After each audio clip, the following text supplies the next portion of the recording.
Welcome to SALTovation. The SALTovation Show is a podcast series featuring the leading voices in SALT, where we talk about the issues and strategies to help you make sense of state and local tax.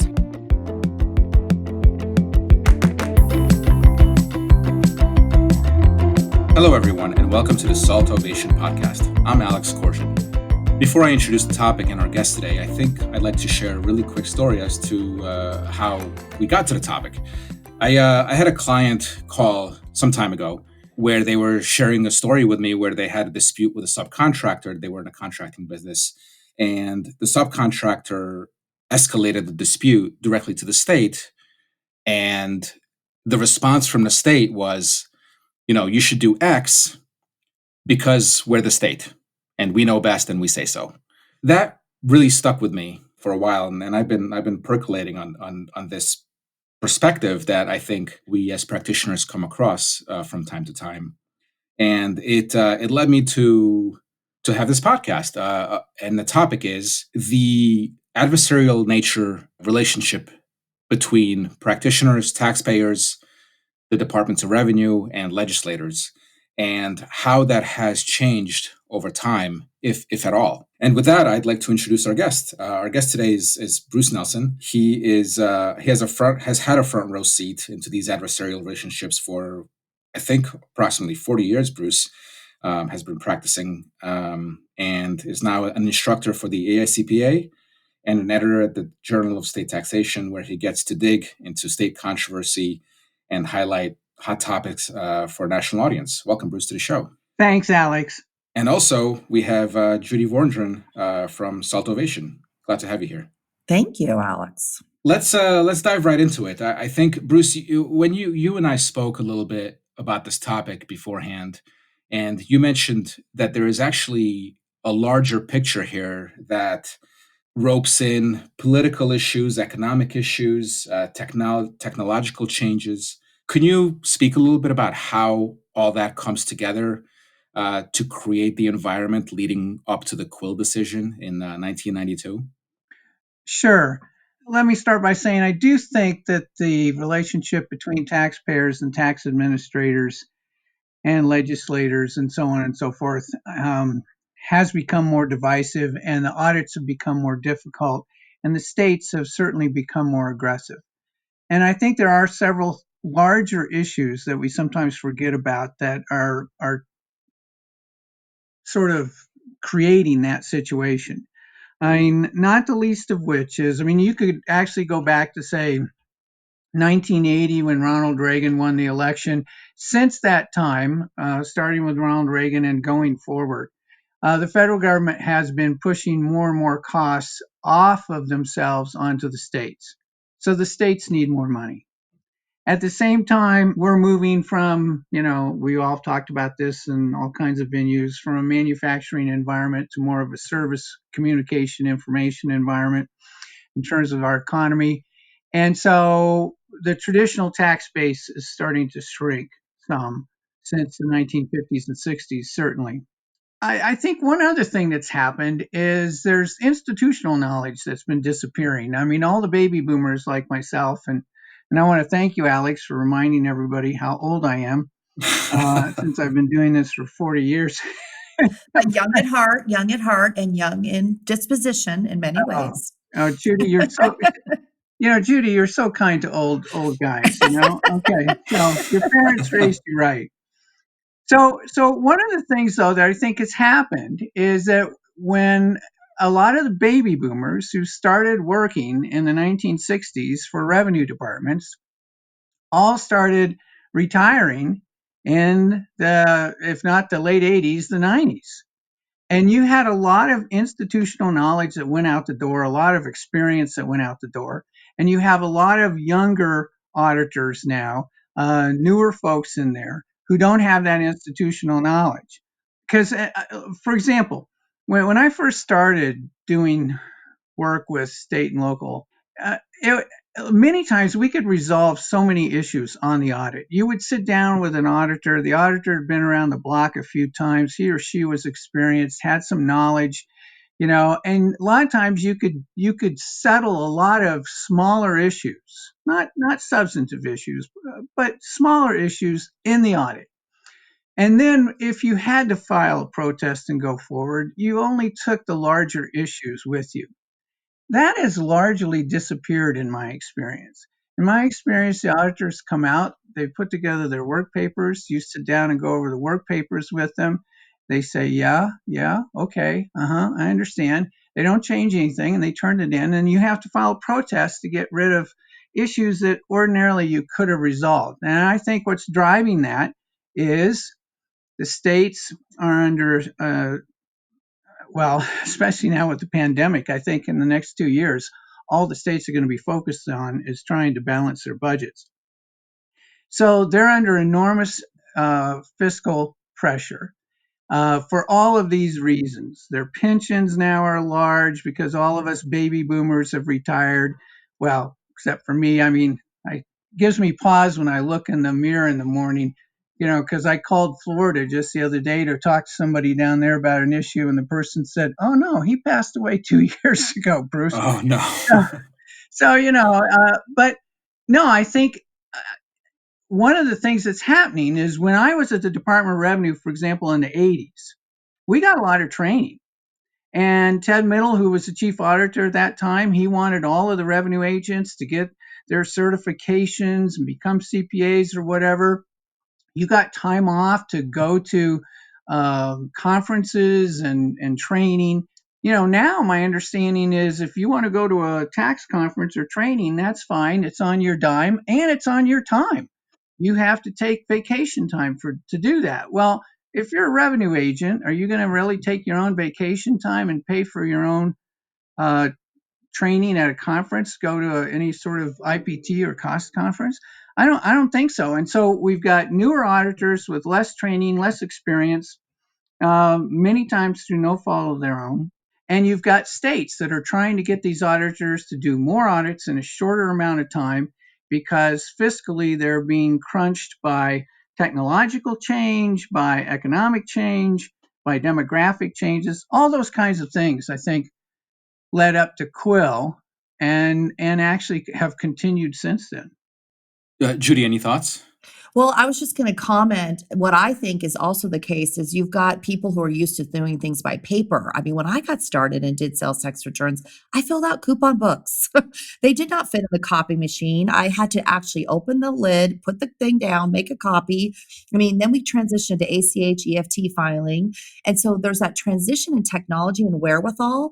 And so you forget how hard things were. And so there's a thought about it being easy. Where's the easy button? And then I think there's a lot of latitude being taken away from the audit level, where if you schedule it, it has to live on the work papers. It doesn't get taken away. Supervisors say, I'm not going to opine on it. I'm going to let it ride. And I noticed that actually in 2000, 2007, 2008 as well, when we had our downfall, the recession. And there was a lot of inflexibility. And I thought, I can't believe we're going to have to sue to get some of these issues resolved. And I think, as you're stating, if it's a $50,000 tax issue, you're not going to sue. You can't make up the fees for the legal services to compensate for the tax output. So you're just going to settle. Plus, you're looking at 3 years to take a dispute forward. So it has to be material enough for your business to live with that unresolution for a period of time. So I think you find this like push-pull with auditors that is very disadvantageous to a taxpayer and really, honestly, quite disheartening in terms of their understanding the business model. And then I don't know, like you were saying, they wanted you to get your CPA. Several years ago when I was building up the tax practice at a regional firm in my state and local area, I wanted to hire state auditors and city auditors. And when I went to get their credentials, I found that many of them were not CPAs.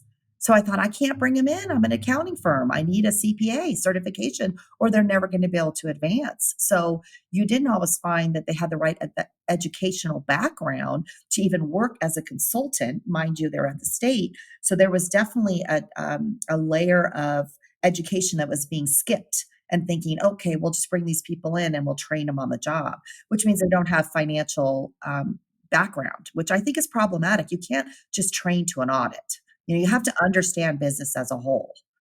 So given these rising pension costs, that the states were experiencing, the changes in the economy shifting from a traditional industrial manufacturing type of economy to a more technological service based economy in the late 80s and early 90s, and the political environment as well. Quail really was a pretty huge blow to the states. Wouldn't you agree? Yeah, that's right. As a matter of fact, Quill was the first court case I ever downloaded online. Um, I was actually at a training. I was actually at a training conference when the decision was handed down. I wasn't on AOL. I think it was Prodigy at that time, and I downloaded the case that night and read it, and was able to talk about it the next day at the conference. And not knowing that the monster I had, I just joined forces with, that now, cases handed down and a client expects you to be able to opine on it 15 minutes after it's been published. But Hmm. anyway, yeah, no, I think Quill was a big setback for the states. It really was. And from the moment Quill was decided, the states were trying to work their way around it, erode it, overcome it. The Streamlined Sales Tax Initiative was started immediately after Quill. That's the initiative where there's about 20 some states now where the states got together and thought, well, wait a minute, if the US Supreme Court says that complexity is an impediment to interstate commerce, well, we're going to simplify things.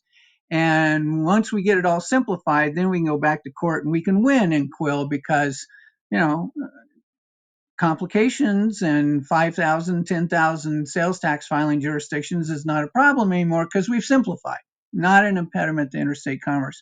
And at the same time, they started pushing on what is the definition of tangible personal property? How do you define physical presence?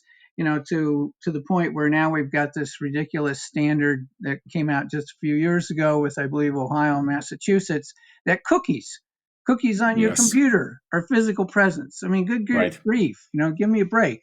So they've been working, trying to erode and undermine Quill for years, and they've introduced legislation. In fairness, they've introduced legislation almost every year in the U.S. Congress that would give states the authority to require remote sellers to collect. And it never got anywhere. I mean, almost every year it just simply died in committee. So they're very frustrated. At the same time, all these other pressures are putting upon them. And I think, too, to some extent, legislators are also, I mean, we're all part and parcel of this, but legislators many times simply don't understand. And I think the Wayfair case was a good example of that, where one of the justices said something to the effect that, well, now you've got software, so it's easy. And I'm Yeah. like, really, you think that? Okay, so that means that when TurboTax came out, income tax became easy. So what does it take you? Let's say you got a parent corporation and 3 subs and you're doing a consolidated return. What's it take you now, 15 minutes? No. Right. It doesn't. Software is enormous help in processing and procedure and administration. It does nothing to address the underlying complexity that someone is faced with when having to file, in thousands of sales tax jurisdictions. Yep. Right. Absolutely. So interesting. I'm glad you mentioned the cookies. But even before cookies, we had affiliate attributional principles that were developed. Click-through nexus starting with New York in 2008. We had notice and reporting out of Colorado starting in 2010. Um, Yes, I'd like to point out, that Colorado was on the cutting edge of 2 issues. One is, we were on the cutting edge of, notice and reporting with Nexus standards, and we were one of the first to legalize marijuana. So, we want to be sure and get that on the record. well, kudos to Colorado. Yeah. Oh, yeah. So good tax policy, good tax law, or you think that all of these are really just more of the same, where it's just seeing how far you can push the envelope to try to fill the coffers? No, I think that's exactly it. It's what's driving this is they need funds. Okay, and so they're putting pressure on the auditors to be as aggressive as they can. They're putting pressures on the auditors to get as many audits done as they can, and they're doing things that years ago I would have never seen. I mean, a recent example is the Agilent Oracle case in Colorado, where the Department of Revenue actually went to court arguing that their own regulation was wrong. And our response was, look, if you want to change the law, that's fine. There's a process for that. There's a procedure for that. You introduce legislation. In Colorado, we have this unique problem of TABOR, Taxpayer Bill of Rights, where if it increases tax revenue, everyone gets to vote on it. And so the Department of Revenue knows, okay, well, we're not going to be able to probably get this enacted, or no one's going to vote for this in an election. I mean, the issue in Agilent and Oracle were holding companies and whether or not they should be included in a combined report. I mean, how does that go on a bumper sticker in an election? Holding companies should be, in combined reports. So what kind of bumper sticker is that? I mean, and so they know those things aren't going to get passed, and so they're taking positions. And also one other thing. I was at the Department of Revenue back when the regulation was first promulgated, and we got training at the Department of Revenue that was completely opposite of what the department was arguing in Oracle and Agilent. And part of that is, again, institutional knowledge is gone. I mean, everyone at the department who was involved in that litigation has only been there like 5 or 6 years. So, but you're right. I mean, the department's looking at this and saying, okay, we need more money. Well, can we argue this point? Well, it's kind of a stretch, but let's try it. And then also, I think there's a real pulse towards getting out of state voter money, right? So you can't vote on a policy issue if you're not a state taxpayer, right? So we want your money, not our money. So I see it as like our citizens are buying your products and services, and therefore we should be able to get taxed that effort. So, and guess what? You don't get to vote on that. I mean, I think, if you will even akin that to lodging taxes, if you think about lodging taxes, they are inordinately high compared to even a sales tax in many jurisdictions. And they're on a lot of things that you normally wouldn't consider to be a taxable lodging. And it is emboldened because it's passed on a visitor, not on a taxpayer who lives there. You don't go and stay in your own local hotels. So you have no idea what those costs are. And so you're thinking, all right, well, that's the cost of going to Atlanta. That's the cost of going to New York. It's those taxes. But those taxes were increased partially because you weren't paying for them as a local. So I just think that some of that policy is very interesting, how governments try to expand their base outside of their own backyard intentionally. Politically palpable decisions. Absolutely. Yeah. Not on my backyard. I don't know it. Well, Judy, a good example of that is the move to market-based sourcing and single sales tax. Right. I mean, it's just ridiculous. And I, I'm going to pick on Coors and Anheuser-Busch because, we all like beer. But, let's say that Coors wants to build another brewery here in Colorado and hire 5,000 more people. Okay, think about the impact that's going to have on the infrastructure here in Colorado. You got 5,000 more employees. You need more houses. You need more streets. You're going to need more schools for their kids. You've got all that additional impact on the infrastructure in Colorado.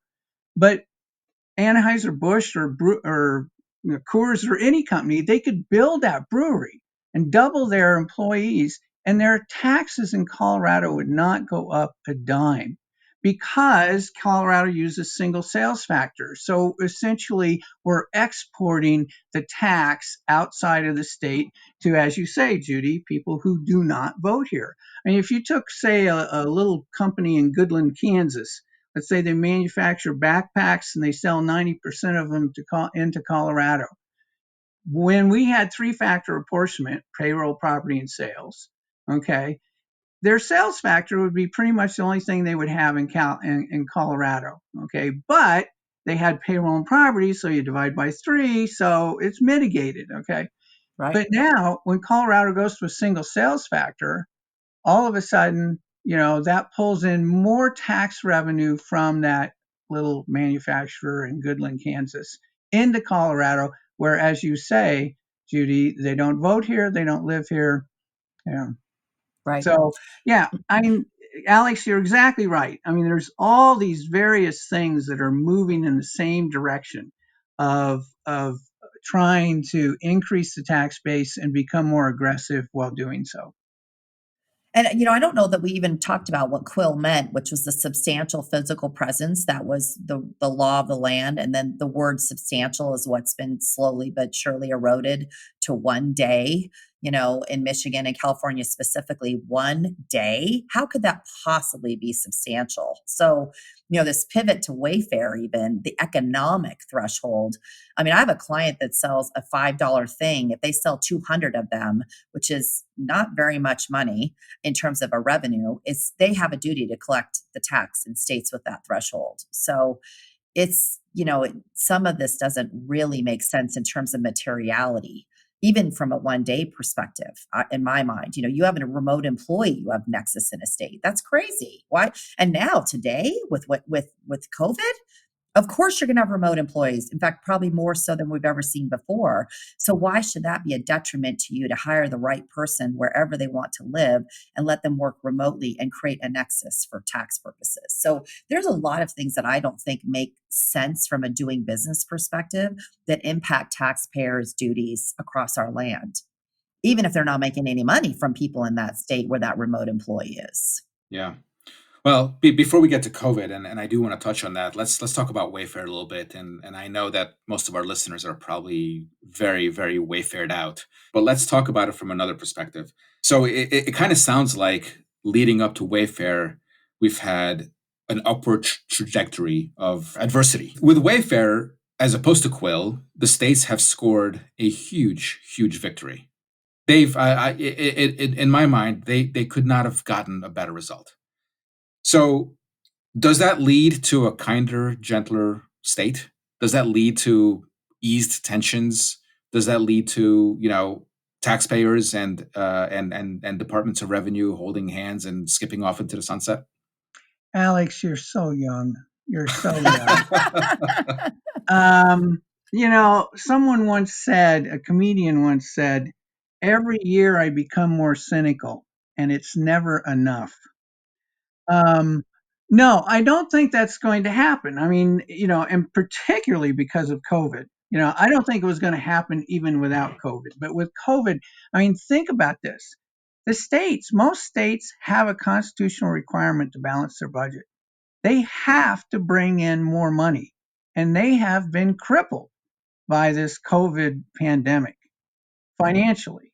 And so you're going to see, well, here's something that we've seen in the last 10 years that we never saw earlier than that. And that is states passing laws that were made retroactive, not just to the beginning of the year. We're all used to a tax law being passed in December, made retroactive to January. But we've seen litigation with states like Washington and Michigan where they've enacted legislation and made it retroactive for, 8 to 10 years. I mean, so I don't think that's going to change. I think it's going to get worse. We're going to see more retroactive legislation. I think we're going to see more states legalize marijuana just because they need the money. Well, they need everybody to chill out. Well, yeah, I guess, I always joke that, Colorado has the worst sales tax compliance of any state in the United States. And I always tell people that the reason we legalized marijuana here was the state legislature had a choice. They could either simplify our tax law or give us another drug to anesthetize us so that we don't feel the pain. Exactly. And they opted for the latter, unfortunately. But no, Alex, I don't think that's going to happen. I mean, I think it's going to get even worse. What else can they be looking for? Again, Wayfair was a tremendous victory. What loose change are we picking off the ground? Public Law 86272. It's Okay. going to be, I think, the Public Law 86272. I know most of our listeners know this, but basically it's a safe harbor provision where if the only thing you're doing in a state is solicitation of sales of tangible personal property and those sales orders are being accepted and filled from outside the state, then you don't have an income tax filing obligation. So if I'm selling widgets in Kansas. I could have 100 employees working for me in Kansas, but if all they're doing is running around soliciting sales from Dorothy and Toto and sending those sales orders back here to me in Colorado, and I'm filling those orders from outside of Kansas, I have a sales tax filing obligation. I've got unemployment taxes I got to do. I got wage withholding for all my employees, but I don't have to file a corporate income tax return. That Public Law 86272 was enacted in 1959, and we've already seen states adopt economic thresholds for income tax filing. But Right. they'll say, if you press them, at least most of the states will say, well, yeah, 86272 still trumps that if you're selling tangible personal property, but if you're selling services or intangibles, then you're not protected. And I think the next thing they're going to try and knock off is the protection under 86272, so that essentially you'll have an economic threshold for sales tax, you'll have an economic threshold for income tax, and you're going to have to pretty much file anywhere if you're of significant size. Right, and there is the new thing coming out with the update to Public Law 6272, which speaks about cookies and chat boxes and all the interactivity one has with a website. So why would you not have that for your service, right? Of course you're gonna have it. So you're gonna inhibit business from working with their customers remotely if they're gonna avoid an income tax consequence. So I see a serious erosion where you're gonna have an alignment of your sales tax filings and your income tax filings regardless of what you sell where. So I think that's an interest, and certainly economy has changed in how we're doing business and more than anything. I mean, I feel like the joke is my highlight of every day is when somebody comes by and drops off a package in my front yard, even if it's a mop head, I'm excited. So, we're certainly doing more remote transactions than we've ever had before, but there are questions I've had to have, and I've interacted with the vendor on the website. Chat box, there you go. That's a Public Law 86272 erosion, is what we're seeing. And I think at some point you have to ask yourself, um, you know, are we going back to, when the U.S. Constitution was promulgated, ratified Constitutional Convention 1787, one of the things they were trying to do, the reason we have a Commerce Clause is because if you were trying to ship goods from New York to Philadelphia and you were trying to go through New Jersey to do it, there were so many taxes and fees and payments you had to make to cross New Jersey that you could never make enough money to get a return by the time you got to Philadelphia. So usually you ship the goods. So, I mean, the question is, at some point we've got to ask ourselves, have the states hit the point where these are no longer, their tax policies are no longer matters of local concern, but that at some point the federal government is going to have to step in and say, wait a minute, we need some uniformity here. We need some simplification here. We'll see if it gets that bad. I don't know. We can't seem to do it now with COVID, so I don't know No, what we're gonna no, do with no, tax no, policy. no. But I guess the short answer to your question, Alex, and I know you may think I'm saying this just because I'm getting old, but I think it's going to get worse. It's going to get uglier, and I don't see any solution to that. And in the meantime, I got to run out and chase some kids off my lawn. Well, so then, given the seeming increase over the years, or at least over the last 30 or so years since Quail, of tensions between the stakeholders here, um, what have you seen in your dealings with businesses, and how you've advised businesses? What are business owners?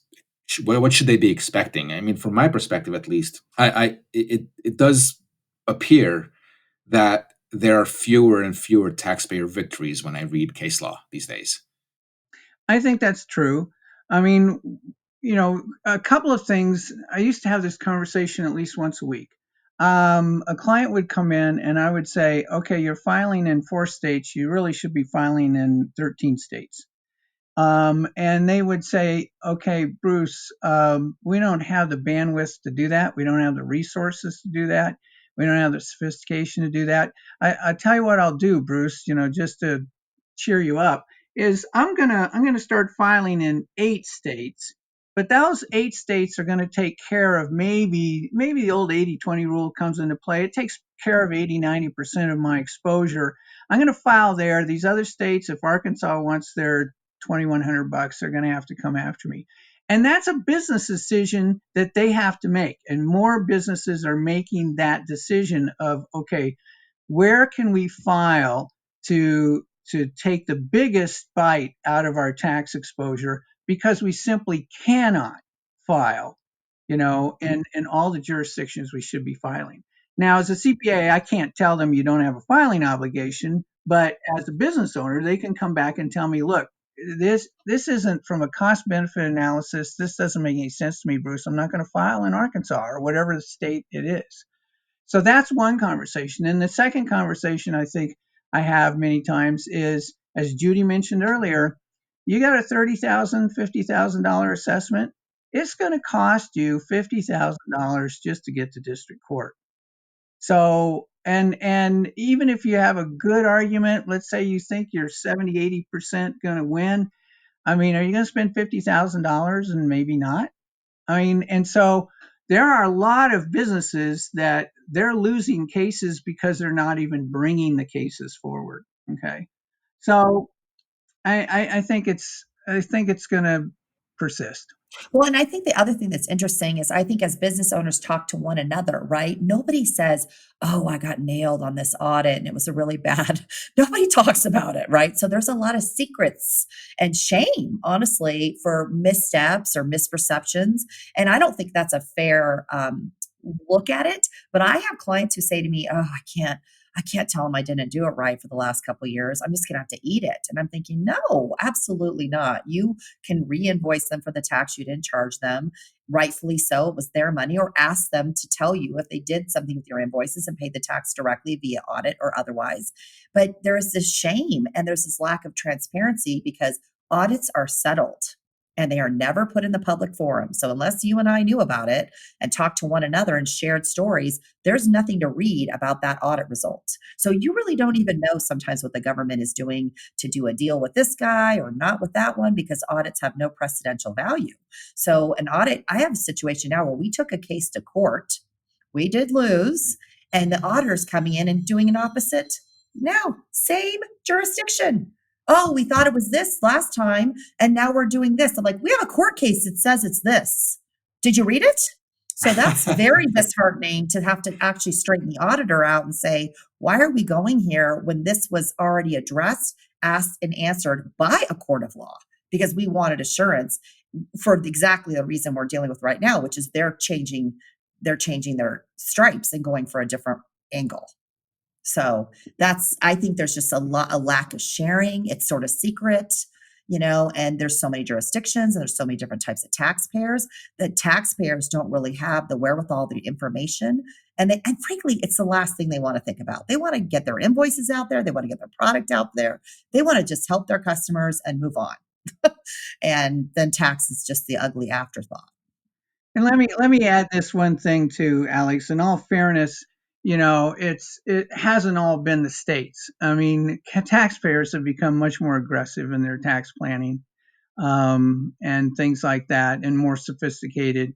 And I can point to all these cases that states bring up that I just think are ridiculous, but I can also point out positions that taxpayers take that I just think, what are you thinking? What are you thinking? Right. So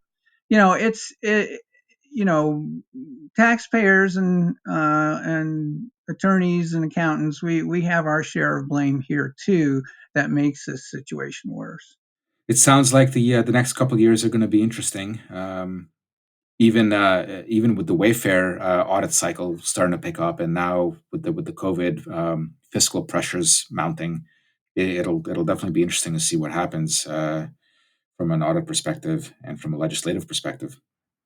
Well, didn't you think the marketplace was kind of interesting? Because I thought, all right, we got Wayfair, we're good, right?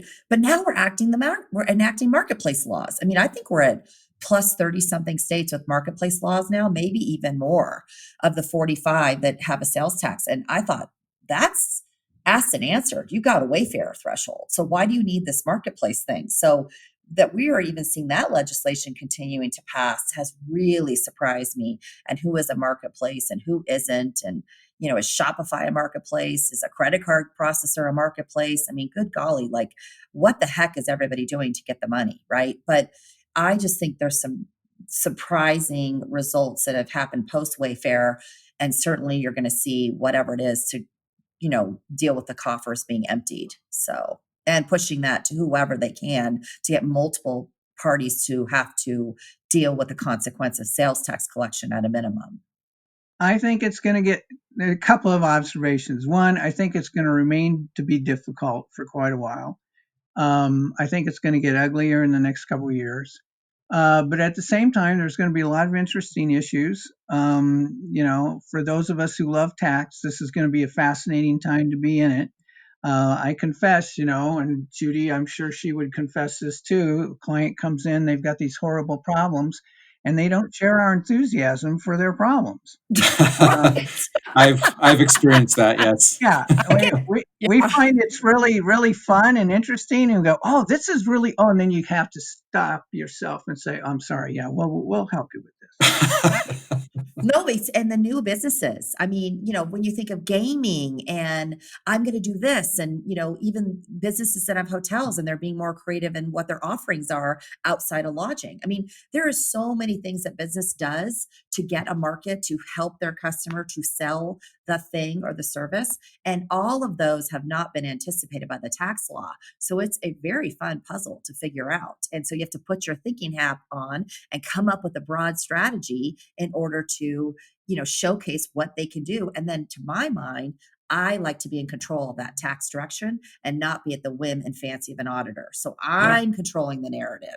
This is who we are. This is how we're complying. This is the piece of the action you get. That's all. You get that. So for any of you who are out there listening to this, who are trying to decide what area of tax you might want to focus on, you will be fully employed for the next 30 or 40 years if you go into state and local tax. Absolutely. So this is a recruiting podcast as well as. Well, excellent. I want to thank both of you for joining me today on the SALTovation podcast. If you want to continue the conversation, you can reach Bruce Nelson at the Journal of State Taxation and Judy Vorndran at SALTovation.com. Join us for the next podcast, where we'll be talking to business owners about managing state and local tax compliance. And you can find all our podcasts on SALTovation.com, where you can let us know the topics you'd like to hear on future episodes. I'm Alex Korjan, and until next time.